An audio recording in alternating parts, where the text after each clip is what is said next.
Good morning guys. આજે યાર ખતરનાક લેટ થઈ ગયું. રાઈટ 5 વાગી ગયા. નીચે આજે રેગ્યુલર આઈએસન કરવું પડશે. હાલો પહેલાં ઉપર પહોંચે ફટાફટ. બ્રેકમાં મળીએ.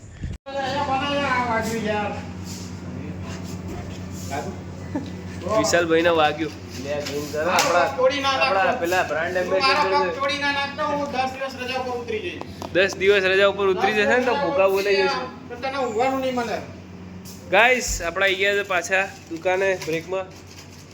વિશાલભાઈ માલ ગોઠવો છે રોજની જેમ.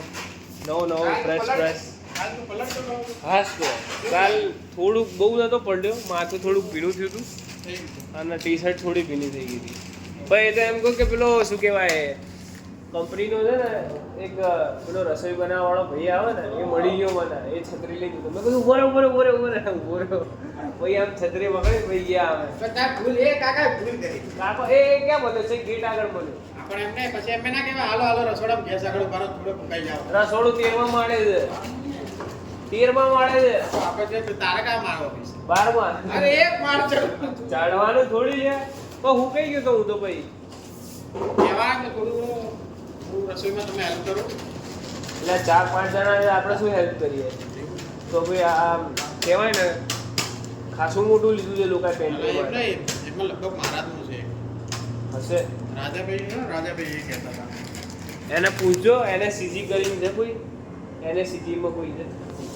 હા છે રાજાભાઈ. આવીને અહીંયા કીધું કે અજીતભાઈ છોકરો જાય ને ત્યાં કેન્ટીનમાં આપણો એ નહીં એ પેલું હા એ પેલો નતો આવતો લાલજી. પેલા લાલજીભાઈ નતા આવતા એ આ તો બીજું. થોડોક અવાજમાં ફેર આવે છે કેમ કે થોડુંક બહુ નહીં થોડુંક માઇનોર કફ છે. અને ગાઈસ આજે કમળાનું છેલ્લું આજે રિપોર્ટ કરાવવા જવાનું છે. ગઈકાલ જવાનું હતું રિપોર્ટ કરાવવા. આજે 2-2:30 વાગતા. આજ ગઈકાલ જવાનું હતું કાલ મૂવીનું પેલું સેટઅપ કર્યું ને એટલે પોસ્ટપોન રાખ્યું. શું આજે છેલ્લું ના ભાઈ એસજીપીટી કરીને કંઈક કરાવવાનું છે. સો ગાઈઝ આપણે ઘેર આવી ગયા. રિપોર્ટનો ટાઈમિંગ તો ચેન્જ થઈ ગયો. 8 થી 2 કીધા તો 2 વાગે તો હું ગયા. 2:30 વાગ્યા હતા. હવે કાલે ને એક કામ કરીએ શનિવારે કઢાઈ આવીએ. શનિવારે મારે રજા હશે ને. 8 થી 2 કીધું મેડમે. 2 વાગ્યા સુધી જ હોય. 8 થી 2 કીધું લ્યા. પણ હવે એ ના પાડે કે 8 થી 2 નો ટાઈમ હોય છે પછી લઈ જાય બધો બ્લડ ના તે બધું. હવે શનિવારે રાખીએ. પણ ના હવે ના પાડે હું શું કરું? તો હવે કાલનું સેટઅપ શનિવારનું જ રાખીએ.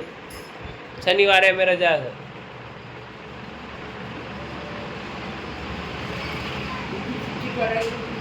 ના આઈડી યાદ બતાવી દેવાની. ચલો ગાઈસ ખાઈ લઈએ. હવે ખાઈ લઈએ શું ખાવાનું આવી ગયું. ટી શર્ટ કમ્ફર્ટેબલ રહે. એટલે શર્ટમાં આવું થાય. ટી શર્ટ આમ કમ્ફર્ટેબલ રહે. સો ગાઈસ અહીંયા રામાયણ ચાલે છે. બધા બેઠા જોવા. સો ગાઈસ આજના વ્લોગમાં આટલું જ રાખીએ કેમ કે હું હમણાં ઓફિસથી આવીને તો સૂઈ ગયો હતો. હાલ બહાર બેઠો છું એમને જમીન બોડી કરી લઈએ. હવે બ્લોગનો જો અપલોડ કરવાનો છે 10:30 સમથિંગ થયા. 11-11:30 સુધી સૂઈ જઈએ કેમ કે હવે હાલ રોજનું કેવું સેટઅપ થાય છે કે ઓફિસથી 2 વાગે ઘરે આવું. 3:30 વાગ્યા સુધી જમી કરીને સૂઈ જવું અને છેક સાંજે 7:30 વાગે ઉઠાય છે. તો આ બી કંઈક અલગ જ ટાઈપનું થાય છે. ઉઠું તો એમ થાય છે કે સવારના 4:30 વાગે ઉઠી ગયું. કંઈ નહીં બ્લોગને એડિટ કરીએ અને અપલોડ કરીએ હવે. અને પછી કાલ સવાર બેક ઓન ટ્રેક ફરીથી જે હતા એમ. સવારે 5 વાગે ઉઠો, 4 વાગે ઉઠો, ઓફિસ જાઓ, આવો ખાઓ, સો જાઓ, ઉઠો. ત્યાં લોકો બેઠા શાંતિથી. ચલો ગાઈઝ આજના માટે આટલું જ. નેક્સ્ટ બ્લોગમાં